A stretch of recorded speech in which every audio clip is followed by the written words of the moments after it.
I'm writing this to occupy my mind before its sanity disintegrates by thinking about the horrors lurking outside the window behind me. I suppose this will serve as a warning to any survivors in case they target others as well. For I expect the neighboring lands are impregnated with them in densities equal to here. And I could hear their shrill wails despite the stifling outward wind in their direction. I am usually too sick and frail to interact with the townsfolk, but I still can hear the chatting of loud children in the distances, and the servants often relate to me stories they've gathered from the local town and of their hometowns. The cold, constant breeze of the autumn season here brings me many hints of occult happenings in the dense and sprawling forest that encircles my house, as well as the entire town.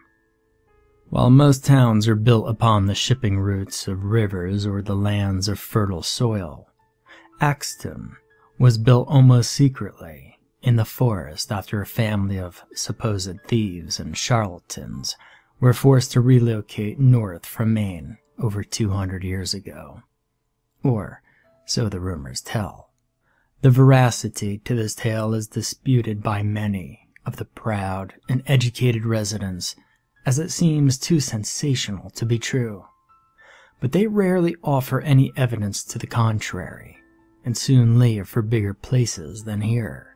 Axton, anyhow, then began to make its living by becoming a logging town, making use of the thick woodland in these hills, and doubled its population to nearly 1,000 about 150 years ago.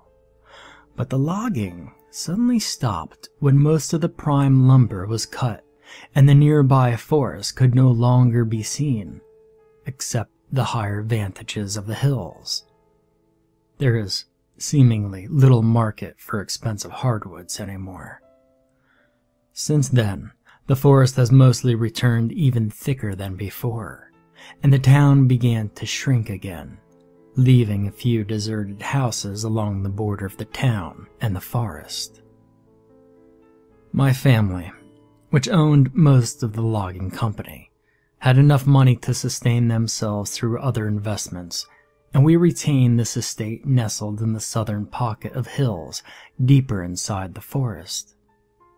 I am the youngest and only member surviving the main line, as semi-distant relatives have sought, mostly successfully, to start other businesses in the cities, and my parents and their siblings have all reached and passed the time when human death draws certainly close, leaving me to remain here and watch over the affairs of the Milton estate with the few servants I can afford.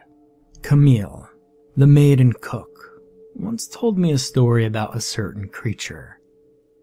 It's called the Knight's Hook, in the hills of her distant French-Canadian town, that would linger in caves and dark forests during the night to infrequently feed on deer and other small animals. The disappearances of any small children during autumn and spring would also be blamed upon them. They had never been spotted in any bright setting, so their appearance was merely guessed upon, but they were hinted to be an anthropod in shape, with long, slender bodies and limbs, and making large thuds in the air like that of a partridge as their voluminous wings beat about. Rare calls, like bleating screams of yelps, were heard and said to belong to them as well. This story had agitated my younger self, as to leave me scared of any darkened forest settled, and of the nights as well. As I matured, the frequent tales of horrific beasts, such as the Knight's Hook, would gradually lessen the effect, but my general uneasiness of mind remained. Oh God, I heard the worst cry outside. As you can see, the uneasiness in me is apparent now. The other servant, Derek, at my requests, had told me similar tales of beasts, but of much more prosaic and fantastic origins than the ones Camille was able to tell me about. 6 months ago, near May's Eve, there were talks of demolishing the abandoned houses, finally, after some children had hurt themselves on the decrepit wood floors and the collapsing walls, as well as general complaints of the recent manifestation of mass rodent infestations. With no one coming to claim the houses, their demolitions were agreed upon and planned. Before they were carried out, though, one of the children who had hurt themselves had disappeared from their backyard after becoming well enough to walk and play again. The town searched the surrounding forest to no avail. I asked Derek who it had been, but he refused to name their identity for some unknown reason to me. The warm air of coming summer had instilled in me the ephemeral health to amble, so I enjoyed short walks on the surrounding property and the edge of the forest. The infrequent silence of the woods was novel to my quiet-soaked mind from inside the house. There wasn't a minute that wasn't filled with the chirping of several species of birds or the buzzing of innumerable insects. The forest was close to the estate, but my slow walking speed made it feel so much further away, and the strip of sun-soaked grass before the shady, loamy soil of the forest floor much wider.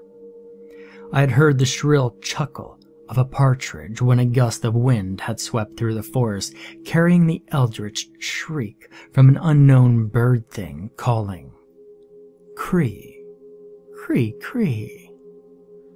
Becoming distraught, I had turned around to stumble home when Derek appeared close behind and escorted me back to the safe confines of inside. For weeks, I heard no news about town from Derek, so I had resorted to asking Camille to probe the townsfolk for information on what happened to the child and other things unbeknownst to Derek. It seemed several small skeletons corresponding to that of youths had been found stripped almost bare, save for strips of flesh and tendon, had been found in the hills, and one of which was presumed to be the recently disappeared girl, and her name was Elizabeth. The houses were promptly demolished afterwards, as they were considered to be bad omens of whatever was happening around town and the forest. Camille's face became more and more distressed as she recounted what she had learned, and didn't hesitate to compare it all to what happened in her previous town. The next day, Camille had vanished with only a portion of her few possessions missing from her room. Derek and the other servant, Bartholomew, had decided to divide her responsibilities among themselves, with Derek handling cooking and shopping, and Bartholomew handling the cleaning to the best of his abilities, until another servant could be hired, which Derek guessed would be a few weeks at minimum. I discussed the matter with Derek, and he had come to the conclusion that her superstitious fear of fictitious creatures drove her to escape Axton permanently. Down to 2 servants, the house felt lonelier than before, and the dark of the forest had begun to shadow more of the lawn. I was still well enough to walk about, but chose to pace inside and busy myself with the studies Derek had assigned me from the library. Still hoping that Camille would return, I had left her room untouched and asked the servants to do the same. But a month had passed then, and we received no letter of apology or explanation. I slipped into her room late at night, down the back hall of the house. Her room was neatly tidied, with a few books stacked atop her bedside table, and her few dresses hanging in the corner closet. I glanced through the books, all of which in French it seemed, but could glean little. A few had recipe-like instructions numbered vertically and appeared to be cookbooks of some sort, and the others were long and journal-like with ancient-looking handwriting and dozens of missing pages torn out. Finding nothing useful, I returned to my room that night and slept poorly. The coming summer months had been so hot and dry as to stifle any movement from me, confining me to my bed and sometimes to my writing desk near the window. The dry flittering of the leaves in the wind would filter through the open window, and I would spend a lot of time that summer listening, and then subsequently becoming lost in thought, thinking about what was happening in Axton. The summer had not been easy on Derek nor Bartholomew, as no replacement for Camille could be found, and Derek turned out to be not a very good cook.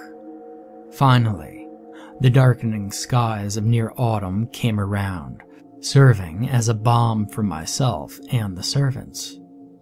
Derek was able to make some appropriate stews from the harvest of local farmers, and I was able to walk about more comfortably, but the imposing shadow of the tree line had become more and more oppressing as its dark interior became more shrouded by the rustling of falling leaves and gloom.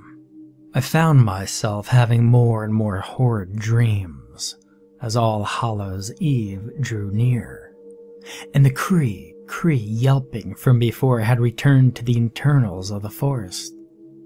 Unable to find repose, I asked Bartholomew to thin out the nearby forest for the ostensible purpose of gathering more firewood for this winter, but also to lighten up the yard, which had a tenebrous atmosphere I had never noticed before. Bartholomew obliged, but only after some convincing. After a week of work, the tree line had receded to 3 or 4 meters away, and was much brighter. Reports of the town from Derek had begun to come back in frequent pattern, but only the simple gossip of town life. I could tell Derek was hiding something, so I sneaked off one morning to the near side of town to see what happened to those skeletons and demolished houses. My shoes were ill fit for hiking on the muddy ground of the cleared path to town, and I left an obvious trail behind me as I started to limp because of my hurting knees. I thought I had heard a motor car coming down the path, so I slunk into the thicket of the forest parallel to the road and waited to see the coming passerby. It was Derek in the motor car, but it seemed by his speed that he had not noticed the trail of footprints I had left. Unsure of when he would return, I remained inside the thicket and traveled closely parallel to the road, but far enough that I could not be easily spotted. The gloomy clouds of frequent autumn rain had formed and cast the landscape as if in twilight, despite the afternoon time, so I begun to lose my way. I seemed to have wandered more and more off-road and eventually stumbled upon a meager, decaying shack which had seemed to survive the wake of spring demolitions. It had only 2 south-facing windows and a single peaked roof covering what looked like 1 or 2 rooms by its outward design. Interested to see if the rumors Camille and Derek told me were true, I decided to peek inside the shack. I espied in the corner opposite to me, inside the shadowy interior, piles of grayed and decayed wood furniture. A picked clean skeleton, with only the hair and nominal bits of thin flesh clinging to various parts of it. A small family of rats were scuttling about, presumably eating the remnants of meat on it. My legs weakened, and I leaned back against the outside of the building for a few minutes, listening to my hurried heartbeat and the hollow din of the quiet forest as I fortified myself. I peered back in to look at the skeleton again. Its thin form collapsed on its back with its long, ochre and graying hair scattered about its head. The thought that it might be Camille distressed me, and I quickly slumped into the cold ground again. What had Camille been doing here? Or was her body brought here? How certain am I that it is Camille's body? I wondered about these questions, too scared to go in.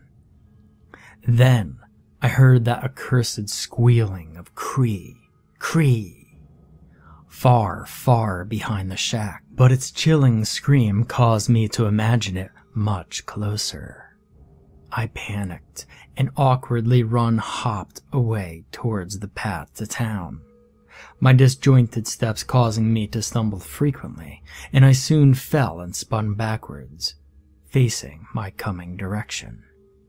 I noticed the shack and its slight clearing was now quite dark, and to the back and side was some thin, quivering thing, which caused my joints to almost lock and conscious mind to freeze.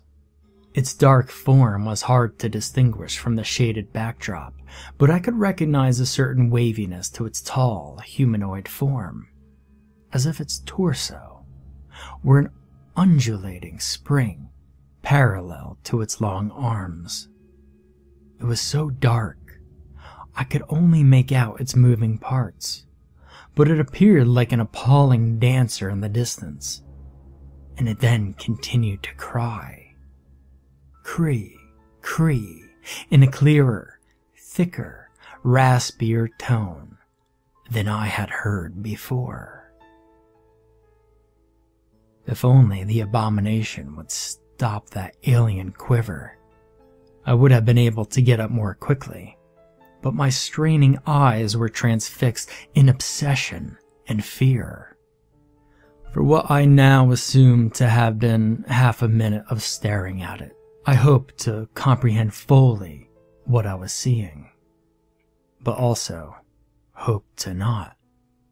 Finally, the far-off rumble of Derek returning in the motor car and the glint of the headlights had drawn my attention, and I was able to turn around and produce a painful jog. It was my screaming that Derek had thankfully noticed, and he stopped the car to quickly scoop me up in the back of it.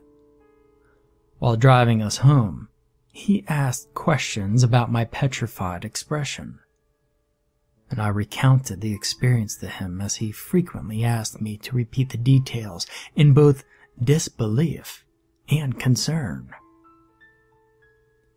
Apparently, Bartholomew had just left too, leaving a lengthy note about the stress of having all the increased responsibilities, in addition to needlessly clearing the nearby forest, which is why Derek traveled to town that day to search for him and ask for a reconsideration. Unable to find any trace of him, he returned to find me.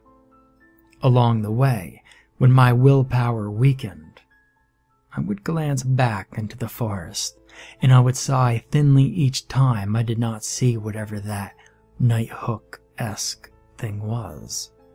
Arriving back, we hurried inside, and Derek carried me into the kitchen to prepare dinner and keep me company as I still shivered in distress.